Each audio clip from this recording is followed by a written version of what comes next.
કચ્છી ગ્રામ પંચાયત ખાતે ગ્રામ વિકાસ યોજના 2025-26 માટેની ગ્રામ સભા સરપંચ ભરત પટેલની અધ્યક્ષતા હેઠળ યોજાઈ હતી। આ બેઠકમાં કચ્છી ગ્રામ વિસ્તારના ગ્રામજનો અને સ્થાનિક અગ્રણીઓએ વિવિધ મુદ્દાઓ પર ચર્ચા કરી અને અનેક માંગણીઓ રજૂ કરી હતી। ગ્રામજનોની મુખ્ય માંગણીઓમાં પાણી, માર્ગોની સ્થિતિ સુધારવા, સબ્જી અને મચ્છી માર્કેટના નિર્માણ, નદી કિનારે રહેણાંક લોકો માટે પ્રોટેક્શન વોલ, સ્મશાન ભૂમિના નવનિર્માણ અને કચ્છી ગામ તળાવમાં થનારા વિકાસ કામોમાં ગ્રામજનો માટે 50% રોજગારીની વિતરણને પ્રાથમિકતા આપવામાં આવી છે। આ સાથે ગ્રામજનો દ્વારા ઘરેથી રોજ કચરાનો ઉપાડ કરવા માટે તાત્કાલિક વ્યવસ્થા કરવાની માંગણી કરવામાં આવી। ટોરેન્ટ પાવર અને કચરાનો ઉપાડ કરતી એજન્સીઓના કોન્ટ્રાક્ટ ફરીથી બહાલ કરવા માટે બેઠકમાં સર્વાનુમતે ઠરાવ પસાર કરવામાં આવ્યો છે। સરપંચ ભરત પટેલે જણાવ્યું કે 2024-25ના ગ્રામ પંચાયત ડેવલપમેન્ટ પ્લાનમાં ઘણી કામગીરી સફળતાપૂર્વક પૂર્ણ થઈ છે અને ઘણી કામગીરી પ્રગતિ પર છે। ડીપીડીસી 2025-26 માટે આશરે 2,75,00,000નું બજેટ સર્વસંમતિથી મંજૂર કરવામાં આવ્યું છે। મેં કામ ચાલુ બી કરી નાખેલું છે, બધું લખવાનું, કાકા લખવાનું। બીડીઓ સાહેબ થી અમે કહી જાઓ, સાહેબ તમે બી કહી દેજો કે સાંસદથી બૂમ મારીને કહી ગયો છે કે દીકરા હજુ બી ચતી જાજો, નહીં તો તમારા દાડા કેવા આવ્યા તો તમે નક્કી નહીં કરેલું હોય। પાણીની વ્યવસ્થાની તો વાત કરી, હવે બીજી વાત પેલા ભાઈએ સેફ્ટી વેલની કરી આંચલમાં, બે ઠરાવ લેલો કાચલનો સેફ્ટી ને આપણા એમપી ફંડમાંથી આને ભાઈ આનો હાથ કોર્ડિનેટ કર ને આપણા એમપી ફંડમાંથી તે લેટર બનાવી દો એટલે કાચલનો એમના સાંસદે કહ્યું કે એમના ગામના પણ આપણે કરીને આપવાનું છે એમને। એટલે કચ્છી ગામના લોકો જરા વિચારતા નહીં કે તમારો સાંસદ આ તમારો જ ભાઈ છે, તમારો જ દીકરો છે, તમે જે માંગવાના ત્યાં સાંસદથી માંગી લેજો। 15 વર્ષમાં થયું કે નહીં થયું તો હું 15 મહિનામાં તમને કરીને આપા। બીજું કે 4-5 ઠરાવ લેવાના છે કે તમે ઠરાવ લઈ લો ભાઈ। સેક્રેટરી ઠરાવ લો કે 73-74 સહિતના સંવૈધાનિક સંશોધનોમાં ભારત સરકારે જે પંચાયતી રાજને જે પાવરો આપેલા છે, જે હાલમાં છીનવાયેલા છે, તે પાવરો પાછા રિસ્ટોર કરવામાં આવે।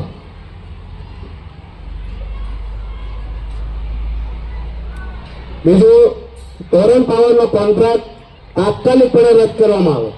જ્યારથી ટોરેન્ટ પાવર આવ્યો ત્યારથી લાઇટના બિલ ખૂબ જ વધી ગયા, એમની લાઇટની બિલ સાથે સાથે સુવિધા બી એકદમ ખરાબ થઈ ગઈ, હાલત ખરાબ કરી નાખી। તો આ ટોરેન્ટ પાવરનો કોન્ટ્રાક્ટ તાત્કાલિક કેન્સલ છે। ત્રીજી વાત કચરા પાઇપલાઇન, મસ્ત વાત કરી કચરાવાળી। આ ભારતમાં પહેલું રાજ્ય આપણું છે કેન્દ્ર શાસિત, આ પંચાયતનો કચરા ઉચકવા બાકી મારા બીજી એજન્સી આવે ને મજાની વાત કે ટ્રેક્ટર આપણા, સાધન આપણા, બરાબર, માણસ આપણા ને કચરાના પૈસા આપણા પાસેથી ના આપો એજન્સી। આમાં તો આપણો બીડીઓ આપણો મામલેદાર ને આપણા સીઓની ભૂમિકાની જાંચ કરવા જોઈએ, એમની તપાસ કરવા જોઈએ ને અમને પણ તો તાત્કાલિકપણે એક્શન લેવા જોઈએ કે આ કેવી રીતે કરે। મારા ટ્રેક્ટરથી લઈને સામગ્રી આપણી, પાછું પૈસા લેવાના બી આપણે જ આપવાના। એ પંચાયતનો 2 ચેક આપવાનો, એક ચેક આપવાનો પંચાયતનો ને બીજો ચેક આપવાનો કચરાનો। બીજો સાહેબ અમે કરવું નહીં, એ એજન્સીને તાત્કાલિકપણે કહેવાનો કે એક ઘરથી બી કચરો બાકી નહીં રહેવા જોઈએ। એ એજન્સી વાળો છાગોને માર ફોન 3 દિવસથી પેલાના ઘરનો કચરો, એના પર તો એક લેટર લખીને આપ 3 દિવસ કચરો યુઝ કર્યો, તેમાં મરી ગયા, ઘણી બધી બીમારી થવાની શક્યતા રહી, અમારો જીવનો તોલા તો કચરો રહ્યો। 25,000 રૂપિયાનો 1 લાખ રૂપિયાનો નખ વળતર આપી ઘરે કચરો પડે, એક ખાલી વેપર પડે તો આપણા પર 10,000 આવીને પાણી નીકળે તો 10,000 રૂપિયાને આવીને આપણી ઘરે પેનલ્ટી આપે કે નહીં આપે? તો આ જવાબદારી કોની? એજન્સીની નહીં લે। હવે 3 દિવસથી નહીં આવ્યો, લોકો સેક્રેટરી સાહેબ નોટિસ મોકલતી ને તેના પર પૈસાનો વસૂલવાનો ને પૈસા લેવાનો ને સફાઈ આપણે કરાવવાની। હવે એની ઘરની આજુબાજુમાં ગંધ હોય, ઘરમાંથી તો કૂડો કચરો સાથે અમે તો મચ્છી મટન બધું ખાય, તેમાં વેસ્ટ પડેલું હોય, એમાં ભયંકર બીમારી ફાટી નીકળે, તો તેમને બી લેટર આપો અને સાથે સાથે ઠરાવ કરો કે કચરાની એજન્સીનો જે બી કોન્ટ્રાક્ટ છે એ તાત્કાલિક ધોરણે રદ કરો। એ તો પંચાયત કરી શકે. લેટર લખીને આપી દો કે પંચાયતમાં ત્યાં કે અમે પંચાયતનું કામ અમે પોતે કરી લેશું. અરે સાફ સફાઈ આપણે નહીં કરવાનો, કોણ કરવાના? અને વાત નહીં કે કચરો ઉચકવાના આપણા આપી લે ને કચરો વેચવાના બી પૈસા લે. આ તો મોટામાં મોટા આ સીઓને અને મામલતદારની તો ભૂમિકા જાત કરવા જ જોઈએ. એ મોટામાં મોટા કચરાના માફિયા બની ગયેલા છે.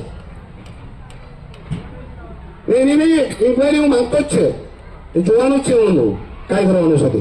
બીજું ડીએનએ છે ને દમણ દીવને મર્જ કર્યું. હવે કહેવાયેલું કે એસેમ્બલી આપવાના, તો ભાઈ આ ઠરાવ નથી. દમણ, દાદરાનગર હવેલી અને દમણ દીવને પૂર્ણ એસેમ્બલી આપવામાં આવે.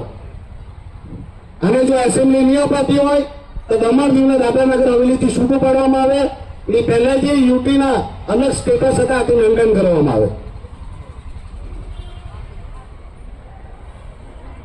19મી ડિસેમ્બર જે આપણો મુક્તિ દિવસ છે એની ઉજવણીની રજા, જાહેર રજા હતી. તે રજા જાહેર 19મી ડિસેમ્બરની મુક્તિ દિવસની રજા આપવામાં આવે અને મુક્તિ દિવસ જેમ પહેલાની જેમ ઉજવાતો હતો, જે આપણો સંવિધાનિક અધિકાર છે, તે 19મી ડિસેમ્બરનો મુક્તિ દિવસનો પર્વ ધામધૂમથી સ્વતંત્ર સેનાનીઓના માન સન્માનથી, શહીદોના માન સન્માનથી અને પ્રજાતંત્રના વિશ્વાસ માટે 19મી ડિસેમ્બરની ઉજવણી ફરી ચાલુ કરવામાં આવે. બાકી આ નહેરનું પાણીની વાત તો એ કરી. નહેરનું પાણી આપણા ખેડૂતોને મળવા જોઈએ. ને આમાં ઠરાવમાં લખો કે જે ખેમાણી પાણી લ્યા કરતો છે ને નહેરનું, એ તાત્કાલિક બંધ કરો. એ ખેમાણીની ફેક્ટરી ચલાવવા બાકી નહેરનું પાણી નહીં ચાલુ કરેલું. એક ખેડૂતો આજે અહીંયા ફરિયાદ કર્યા કરે કે અમને પાણી નહીં મળે, અહીં લોકોને પીવાનું પાણી નહીં મળે. એ ખેમાણીના દારૂ બનાવવા માટે ફેક્ટરી ચલાવવા માટે પાણી નહીં આપવું નહેરનું, તે બી ઠરાવમાં જાતું છે તે બંધ કરીને ફાર્મરોને આપવામાં આવે. બીજું જાતા જાતા આટલું કહી જાઓ કે જે બી અધિકારી છે, જે બી યોજનાઓ તમારા પાસે છે, એ બધી યોજનાઓની જાણકારી આ ગ્રામજનોને મળે એવું કરજો. અને જાણકારી આપ્યા બાદ એ લોકોને સમજાવજો કે કેવી રીતે આ યોજનાઓનો લાભ લેવાનો. અર્જુનભાઈ અમે તો કહી ગયા કે આ છે તે છે, પછી તારા એમ કે 4 વર્ષથી એગ્રીકલ્ચરમાં ટ્રેક્ટર ને આ ને તેની ફાઇલ ફર્યા કરતી છે ને ફાઇલ ફરતા પાછી કઈ થતી છે, ખોવાઈ જતી છે. હવે જો કોઈ દીકરા ફાઇલ ખોઈ નાખી ને જેને ફાઇલ ખોઈ નાખી તો